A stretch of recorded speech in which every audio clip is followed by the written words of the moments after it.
Hello, YouTubers. Just making a quick video here because I found something that might be of some interest because it's not that well known. At least I don't think so. I had no clue that these actually existed. The stuff that I'm going to show you, pardon my voice, but we have allergy times and it has affected my voice slightly, so I sound a bit hoarser than usual. Anyway, have you heard of microcassettes? Well, I'm sure many of you have heard of microcassettes because those were these tiny little cassettes that you used in these pocket memories or maybe in answering machines for your phone. And they were, I think was it Olivetti who introduced them in the late 60s? Yeah, I think they're still made today. I've seen them in online stores that you can actually buy them still today. But I'm not going to talk about those now. I'm going to talk about another short-lived cassette type, or the cassette type itself wasn't short-lived, but when they called it the microcassette. And it was Ampex who in the United States in the late 60s, in 1968, 69, thought that it would be a good idea to um, release like,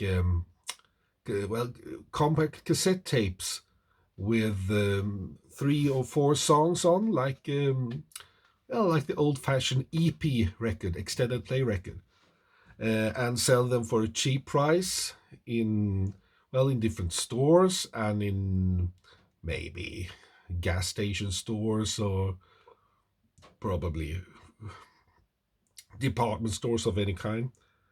So they did that, and they cooperated with different, I think, 7 different record companies. And I have a bunch of those here, not open. And I'm going to show them to you here. And this is what they look like. As you can see, they were mounted in a little plastic, not a case, but more like a plastic holder on a piece of cardboard. And I don't know if you can see, it says Micro-Cassette. This is with Tim Buckley. It's an Electra issue. And we got Morning Glory, Song for Janie, Wings, and No Man Can Find the War. It's quite rare to find these still unopened, and I think I really want to listen to this. So, but I'm hesitating to open it because if you open it, well, you can't really put it back together in the unopened state. But of course, I'm going to listen to this. Tapes and records are meant to be used, but it's quite fun to find these and to look at what the early cassette tapes looks like. I got 2 issues from Electra, and they have the same design on the cardboard. This is with Earth Opera, a band that I'm not that familiar with, but I think they were a bit in the psychedelic trade. So I think, and this is mainly a guess. I think these are from 1968. So the earliest ones probably had the same design. I've seen some other of these issues on Discogs, but there aren't that many of them, and they are not that easy to search. I searched like microcassette, Ampex, and so on. If they had typed it in, those who tapped in those cassettes on Discogs, of course you could find them, but it wasn't that many. And none of the ones that I found 5 of them, were on Discogs, so I probably should do my duty and put them there. So these are 2 from Electra, Earth Opera, Tim Buckley, and as I said, I think they are from '68. I'm not totally sure though. Then we have I have three other issues, and they have a more of a personalized style of cardboard. We have a London Parrot Dash London issue with them. It looks like this. Quite nice.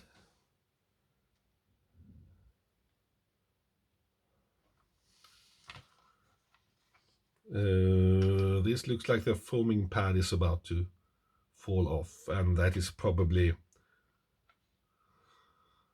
that little pad here is about to fall off. I probably will have to check those closely before I put them into the tape recorder. Then we have one with Country Joe and the Fish. It's a Vanguard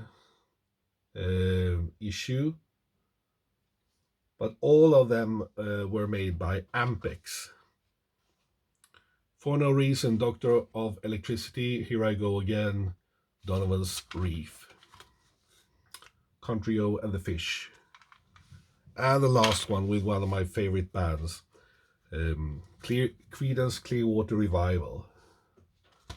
Graveyard Train, Proud Mary, Born on the Bayou. I think those three that I show now are from 1969. Because I get the sense that all those that I've found online have been produced in 68, 69. But of course, there's a problem if you Google microcassette. You don't find these. You find these small tapes that are more famous or more known as microcassettes. But still, I think they were a very nice finding. Didn't have to pay that much. I guess that these were only sold or produced in America because all these are American, and I think Ampex were mainly active producing the early compact cassettes in the United States. I'm not sure about that, but most of the really early American cassettes that I have found have been made by Ampex. They have the little Ampex label there. So, do you know anything more about these? Please tell me, because I think these are very interesting. Very short-lived experiment, and it can't be much of a success because they were just produced during such a short period of time.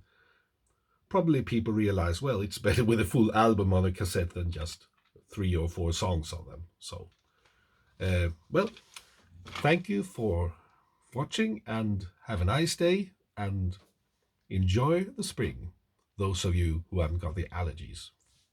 Bye for now.